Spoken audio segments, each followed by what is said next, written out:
welcome to the EmpowerHer series. I'm your host, Jessica Jane. This series is all about real women, real stories, and real growth. Our stories have power, and when we share them, we remind others that they're never alone. Get ready to be inspired.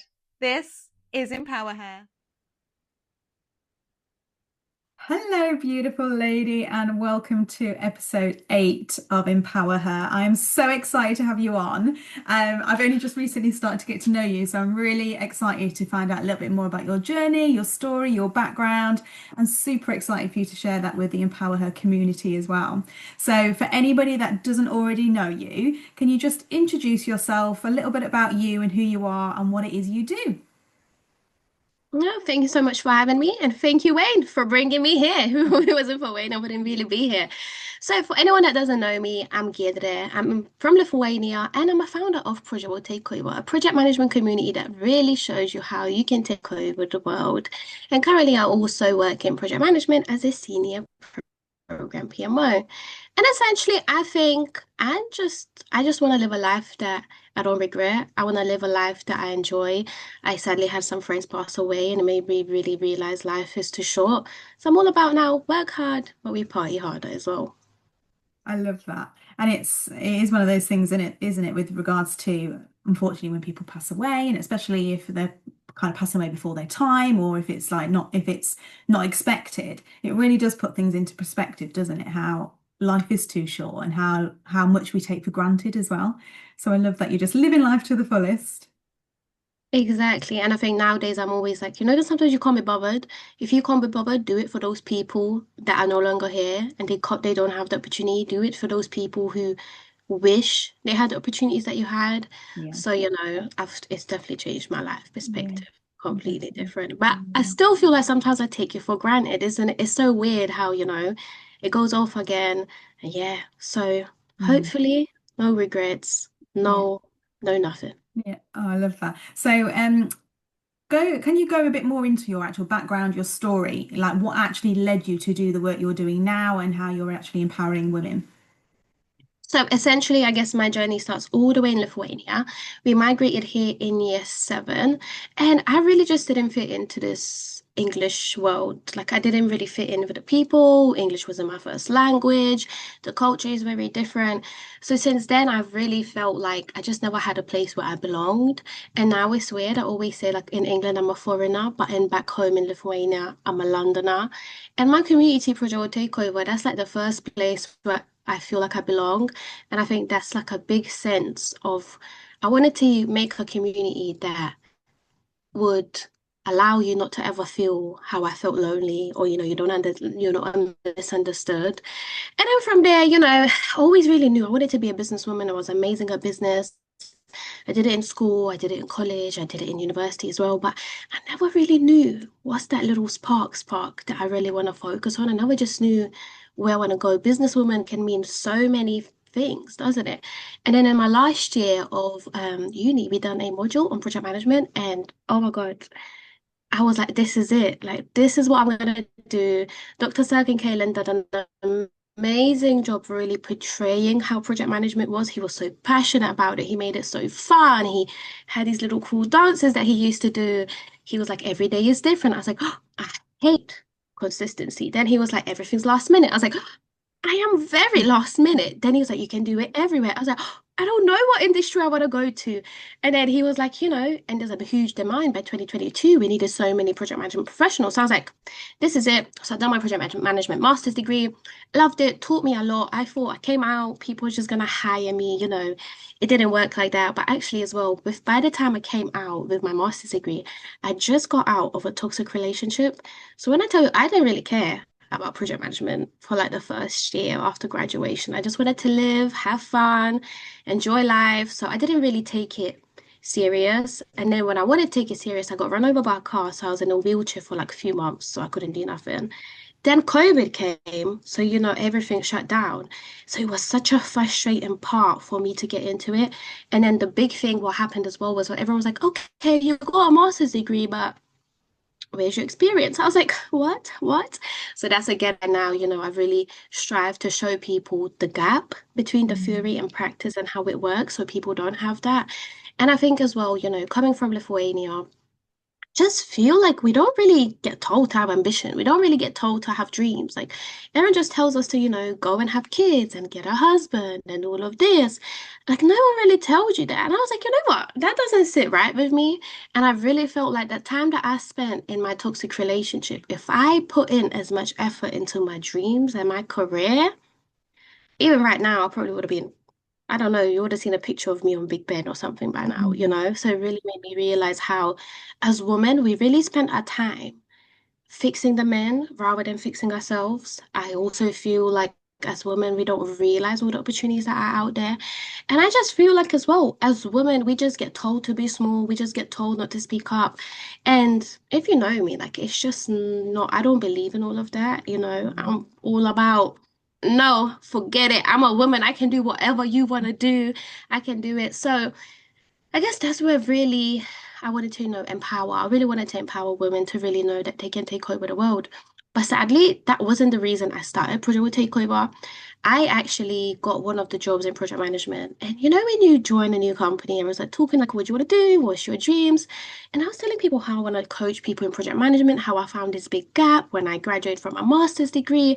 And then she goes, so are you gonna get like 5 more years of project management experience before you do it? And I was like, what? I came home that day, I was fuming, and I was like, you know what? You know what? I'm going to take over the world and show her. And I was like, oh, Project World Takeover. So that's how kind of Project World Takeover was born. And I sometimes hate that someone's style motivates me more than support. So, originally it didn't really come through empowering anyone. It just came through, I'm going to show you what I wanted to do. And I Mm. did it. But, now we'll go into it. Actually, I told you I didn't really, free prepare for a lot of this, but I was going through some of the questions, and I was essentially like even getting teary. So I leave it maybe the emotional part of empowering women till the end. But yeah, so now it's really just empowering women. I won't say that's my only focus. Like, of Mm. course, we're focusing on women, but it's more as well empowering the next generation. We don't really know that these opportunities exist. Mm. We don't really know that, you can get such high salaries and you really, you can enjoy life. And it's just really to show everyone that they can take over the world. But, always women power, always Mm. empowering the ladies. And Mm. I think the world is a better place when there's empowered women around.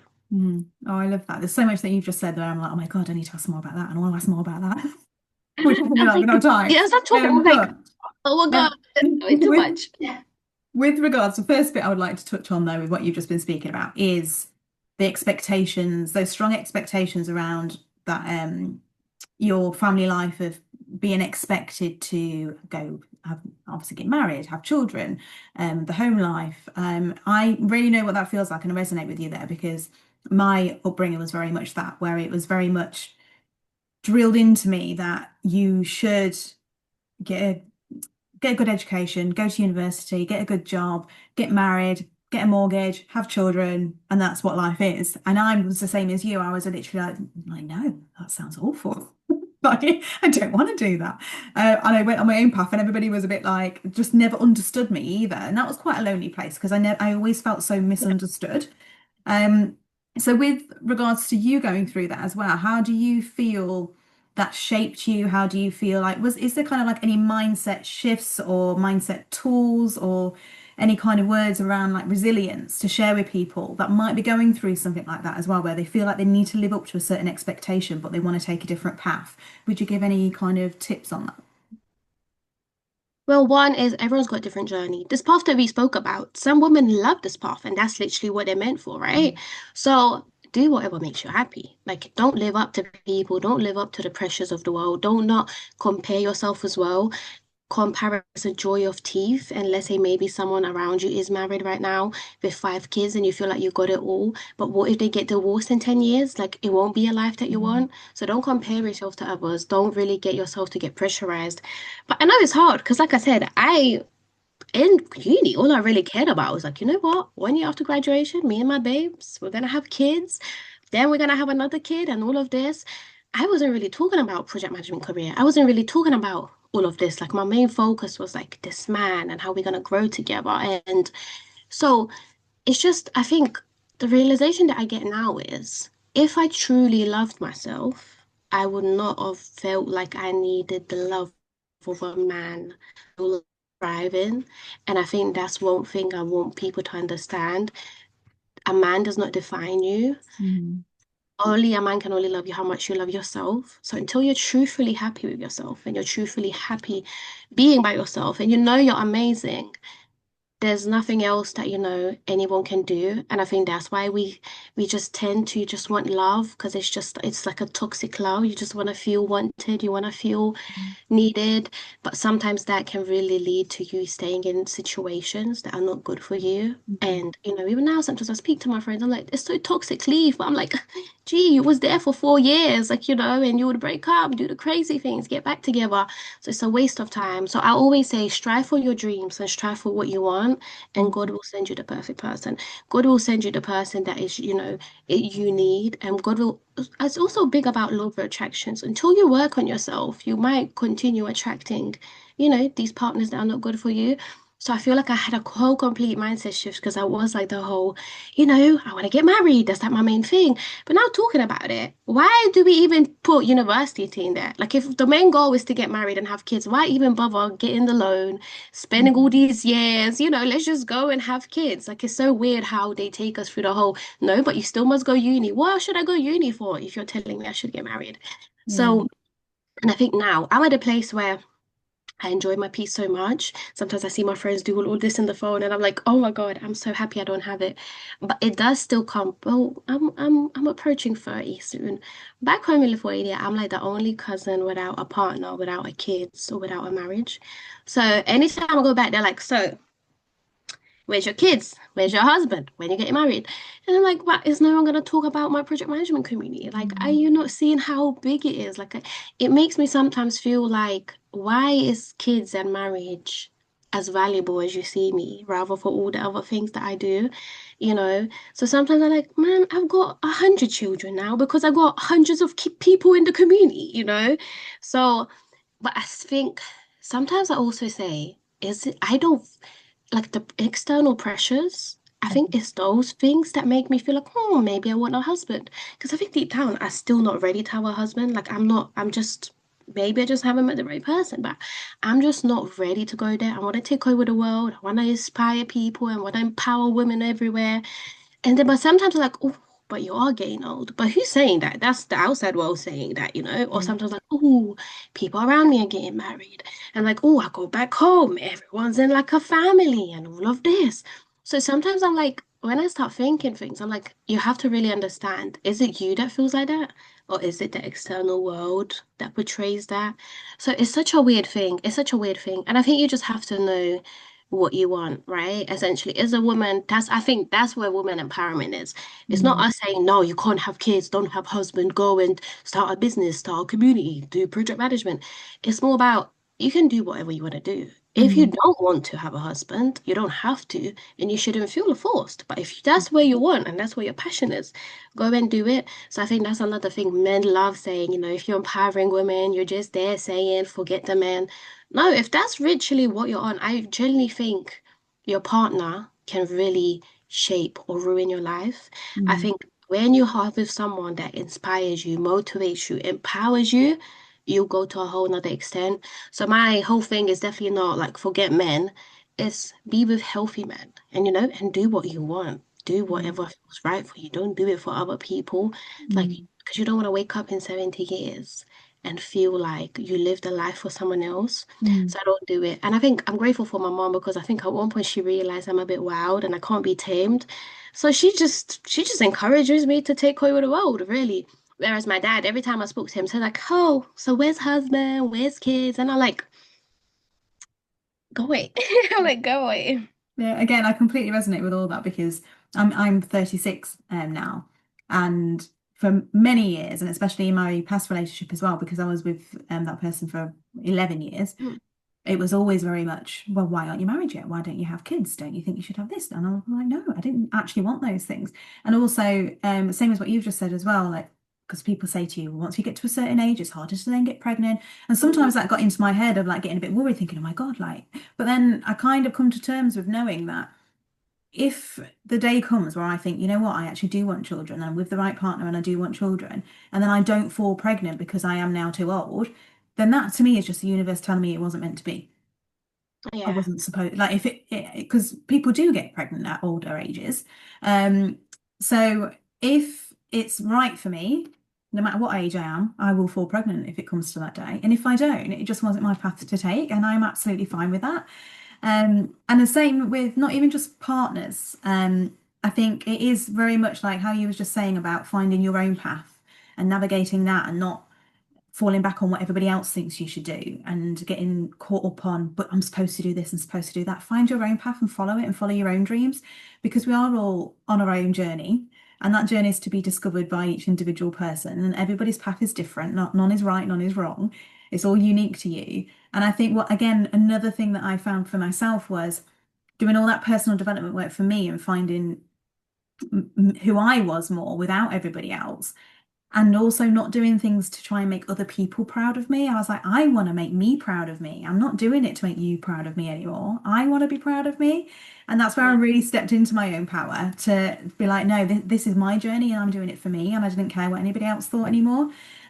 So yeah, I completely resonate with all what you've just said there. And it's some great I tips. like that. I like that. I like that. And I think that's the most important thing. And I say the day I have kids, that's going to be my main thing. Like, do what makes you happy. Don't do it for me. Don't do it for a man. Don't do it for your friends. Like, Hmm. just figure out the path. And I think once you get lost in that whole, oh, I need a husband, it's like you don't really have a path because you can if you're going following someone else's path, it's like it's hard to discover yourself. And actually to kill this misconception, I don't know if you've seen they did research. Turns out it's not the woman's eggs that get older, it's the men. Turns out it doesn't really affect our infertility, the whole age thing. That's another thing that they just sprinkled on our heads to give us pressure. Hmm. Like that's actually a real thing. So, but I already told you last time, whatever's meant for me will never miss me. Whatever missed me was never meant for me. Yeah, So I it's the love same that. whether it's career, whether it's kids. And I did growing up want like 7 kids. So I'm at this point, like if I wanted 7 kids, I should have popped like 3 out by now. Like, so I am like, like you have to go with the flow. But I think it's Yeah. just whatever's right. And I always say, like, if I did have a kid back in the day when I took to a relationship, I would hate to be stuck with this person for the rest of my life. I would hate Mm, to be stuck because even if you're not together, and you're always gonna be connected. Like it's a mm, kid that you share. So I'm always like, oh, amen, amen. And I remember someone was like to me, oh, it's so weird. Like you're almost 30, you don't have a kid. But I'm like, yes, and you're almost 30 and you already got 2 kids by 2 different partners. So by the time you mm, find your partner, you're gonna have a whole third kid, mm, whereas I'm just gonna have my first kid with a partner that I like. And again, there's nothing wrong with it because, well, you never know what's gonna happen. You never know those men are narcissistic as well. You never know like what face they show you, and then you'll have a child and you change. But my thing is, do not look down on me for not having kids when you have already few different kids by different partners. If mm. anything, you should be like, girl, take time because sometimes picking the wrong partner can really, affect your life. Yeah, So yeah, yeah, I think it is just it, that whole everybody's on their own path, aren't they? Their different journey. What was right for them in that moment was right for them in that moment. Unfortunately, life doesn't always go as we think it's going to plan out. yeah, When we choose to have a child with somebody, we choose that person because we do believe they're going to be our yeah, forever person, but things exactly. change. And that brings me actually to thinking about like another thing you just said previously was when life hits, it tends to hit hard. And with you saying something I didn't actually know about you was that you had um, the car accident and then obviously COVID hit. So that actually must be have been a really hard time in your life to have been in a wheelchair and then COVID hit in at the same time as well. Obviously, COVID itself was such a hard time for everybody. So how did you feel around that time? And obviously then being put into a wheelchair and again, there must have been some kind of like mindset shifts around that to really help you get through that and not feel like, oh my God, like, why me? Yeah. See, the type of woman I am is I do not want to ask you for nothing. I do not want to ask you for help. I will go and do it myself. This wheelchair had me asking people to do everything from carrying my phone to helping me get out the house. I remember I had like this one moment. I was like, no, I'm so tired that every time I want to get out the house, someone has to come with me. So I dragged the wheelchair out through the front door, took it to the park. It's actually so hard. It's actually requires so much muscles. I had to call my uncle and be like, you have to come and get me. Like, I Mm, can't do it no more. So it was very, I guess maybe even humbling in a way to really have to ask everyone to do stuff. I can't remember I even, like, I couldn't make tea for ages because, like, even if you're hopping, like, the tea spills, you can't make cereal and stuff like that. It made me really appreciate my steps. It really made me appreciate how I complain for things that are, let's say, not that bad. It also made me realize that I should be grateful because I knew, like, I was really close to them just saying, like, I can never be able to walk. So the fact that I knew I was recovering, but because my nerve damage was so bad, it was just taking ages to recover. But I knew I was still gonna get out there. Like, there's people till this day in wheelchairs. So it made me also be blessed that it was only for 4 months and that I knew I could get out of it. But I even had those days, like, when in movies they start flipping stuff, they're like, I can't do it no more. Like, it's so painful and it's just, well, it really just made me feel like I cannot do nothing without someone. And I mm, hated it. Like, I mm, hated it. I hated that. I hate that I can't run out. I hate that, it's like a big pause. And then, COVID happened and everything. And of course, that's a big pause. But what I will say is, when I got run over, it made me think like this is the worst part of my life and this is the worst journey. Nothing could get worse. And when my friend passed away that year, I ended up even saying like, God, I swear to God, I would have given up my legs for the rest of her life to have her here. mm, So it then, it felt like the worst thing happened, but then something happened that made me realize actually that wasn't even that bad. That was mm, nothing. So I think that's what I try and think of now, that no matter how bad I think things is, things could get much worse. And when you say like, God, oh my God, like this is the worst, he'll laugh and go and actually show you where the worst is. mm, So it was horrible time. I hated it. I hated just not being able to do stuff. I had the whole mental drainage, like, and it's hard. All you can really do is eat. I've even felt like I got so chunky.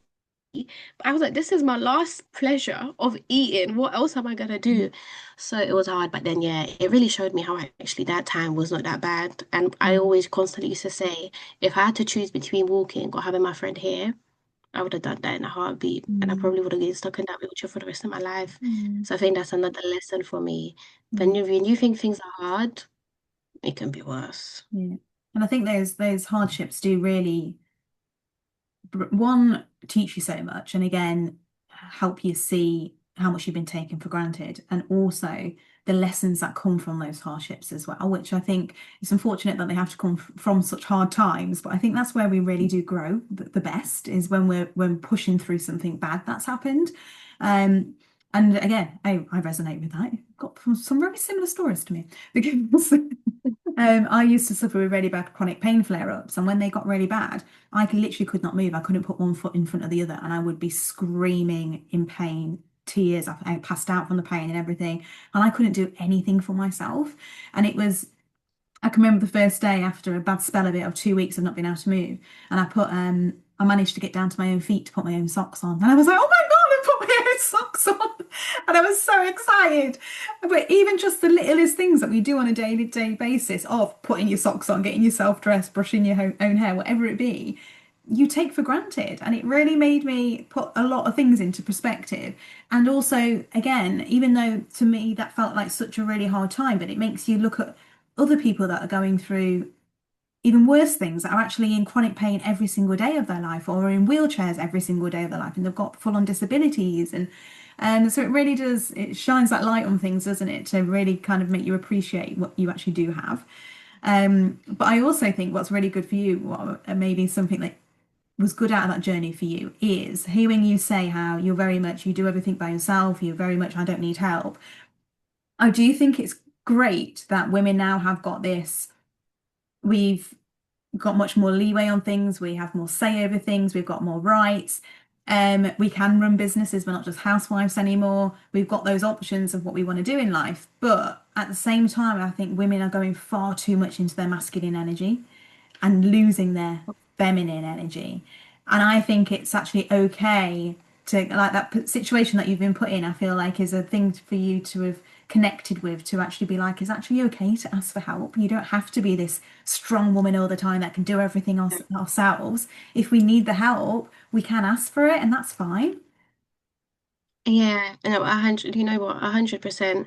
Um, as even now, I get uncomfortable asking for help. Like I just get uncomfortable. But when I discuss it with friends, is if you're not able to ask for help, or I also don't trust people. Mm. So me not being able to ask for help and me not trusting people, that's a trauma response. That came from maybe as a kid or some time in my life, I asked for help, felt like people didn't give it to me. So I said, you know what? I'm not going to ask for help again because if I don't ask for help, there's no room for you to deny the help, and I don't feel disappointed. And it's this Mm. whole type thing with trusting. I realize I don't trust people because it's easier not to trust people than trust people, and then your heart's broken and you're betrayed. So I think it's a big trauma thing. And I always even say, Mm. like, the men especially, they say like, oh, all these masculine women. And it's just you're not putting me in my feminine state. Because once Mm. I get into my feminine state, I'm like such a baby. But if I have my guard up, you'll think I'm one of the man them. Like you would fully think I'm one of the guys, and I'll sit there and I'll act like one as well because you're not making me feel protected. You're not making me feel safe. Yeah. I think if you are a woman that struggles, and even me, I'm nowhere near to the femininity levels that I need to be, like a delicate flower that we are. But I think any of us that are struggling with that is it's a trauma response. Like Mm. none is at the same time we are born to be soft, we are born to be more compassionate, we are born to take care of people and all of this. So I feel like it's life that made us more masculine and made us feel like, I Yeah. have to be. Whereas if Mm. you're feeling safe, you'll be such a little flower. But Mm.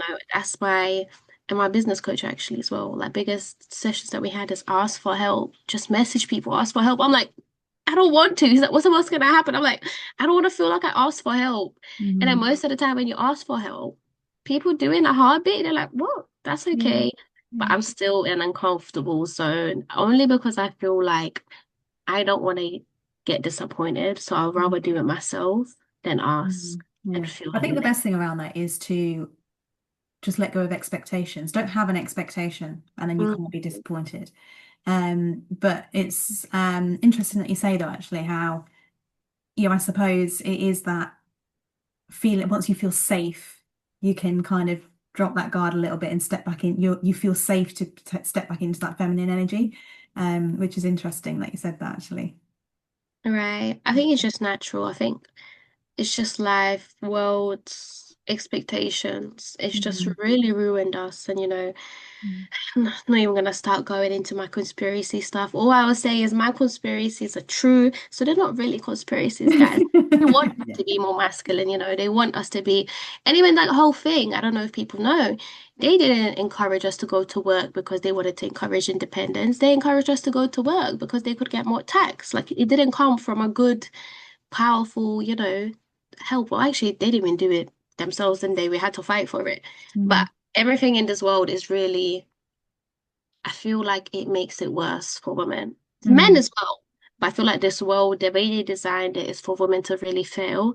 And they got their reasons for it. But like I said, there's a whole another episode when we go into it, why they Yeah. made us the way we are and stuff. But Mm. yeah, it's crazy. It's like there's family like shaping you, there's the external world shaping you, there's the TV shaping you as well and stuff like this. Like it's just so many blockers in this life that Mm. you have to be proud of where you've gone to because there's been so many different people that want to stop you from reaching your higher self. Yeah, yeah, definitely. So, can you give us just a quick overview on what Project World Takeover actually is?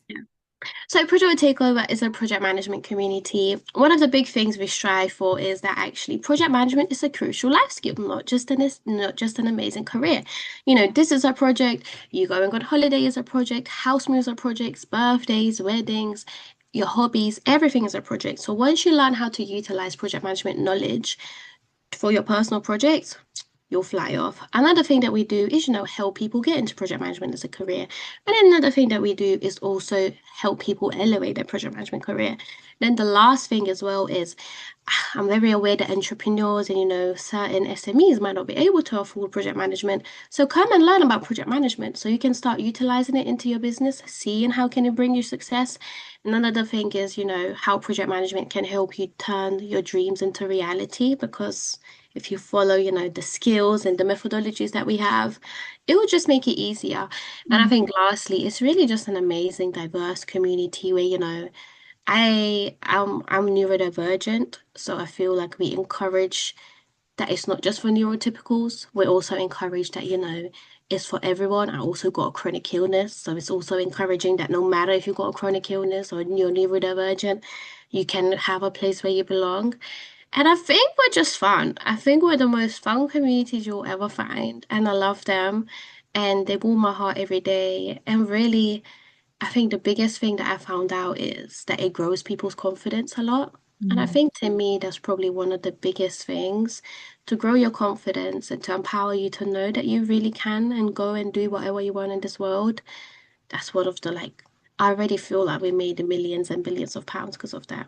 Yeah, yeah, definitely. I do think there's such a big impact around being around the right people, the right community, the right like-minded people, people that lift your spirit, fill you with that positivity. It does absolutely change everything. I know through my business and my platform, being around those kind of people has changed everything for me and has really helped me on my own personal growth journey as well, and my own mindset journey. So being able to pass those skills on to other people as well and give them the tools they need to thrive in those areas is just amazing. So for anybody that obviously is listening, if they want to learn more about project management as well, they can obviously follow you and get in touch with you and learn a little bit more that way as well, which is No, brilliant. definitely, definitely. Whether it is for project management, whether it's for a place to belong, whether it's to get inspired, whether it's, just to have like-minded people. I feel like the world is an evil place. So I'm so blessed that this community is full of nice people with pure hearts.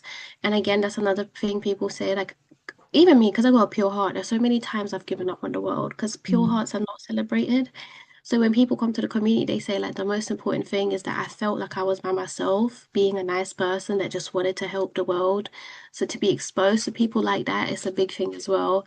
So Yeah. no, I love them. I love them, and I feel like there's something in there for something. Oh, good, good. So we are coming to an end. So literally, a question I always finish on is what does empowerment mean to you? So with a quick kind of one-liner, what does empowerment mean to you? Well, I prepared a whole story. I told you I got emotional. This is the story. So I think in one line, empowerment just means to me showing you that you got the power to do anything that you want. And in Project Takeover, I think one of the first sessions we had someone join, and she comes from a country where, well, you're not allowed to go and work. You have to just, go and marry and have kids. And till this day, like I remember this call, like it happened yesterday, and she was just saying, for me to sit there and listen to you guys talk about project management and they are able to go and do this and create communities. She's like, I've never heard it in my life. No one has ever spoke about that. So that was like the day when I was like, wow, this is not even about project management. This is not about money. This is about just showcasing people the opportunity, whatever you want to do in this life, you can. And it was so hard for me because in terms of empowering, I'm always like a rebel. I'll always be like, go and do what you want. But hearing the story about her it was if I empower her to really go and let's say, no, I'm not doing this. I'm gonna go and do project management when she's millions of miles away. It was putting her life at risk. And it was the most heartbreaking thing for me to sit there and to tell that I can't help you in a way that I can't fly out here and just get you and bring you so you get those opportunities. So I feel like I'm not gonna tell you to go and be like, mom, dad, no, this lady told me I can do project management. I did not want her to get hurt. And, it was so upsetting because I felt like there's nothing I can do. So I feel like to me, empowerment comes with, you also have to be realistic. Like I could have just sit here and be like, you know what? No, don't have that. You deserve more. Go and do what you want. Just throw the windows or something. So it was really sad, and it got to the point where like we couldn't text her because well, if they found that she's in this community, like it would have ended up really bad for her. And she left, She left the community.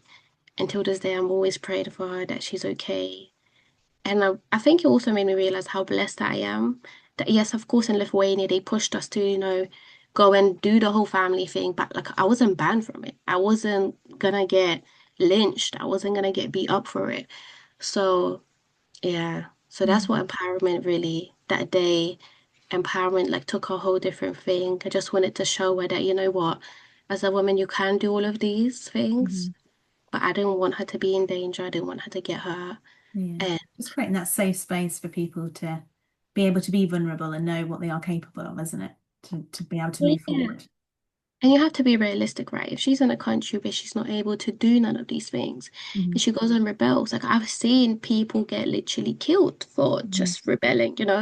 So I wasn't gonna never push her to that. But I feel like it always feels to me now that, you know, I I I couldn't save her. Like I this was right at the start. I couldn't have just flew out there and taken her.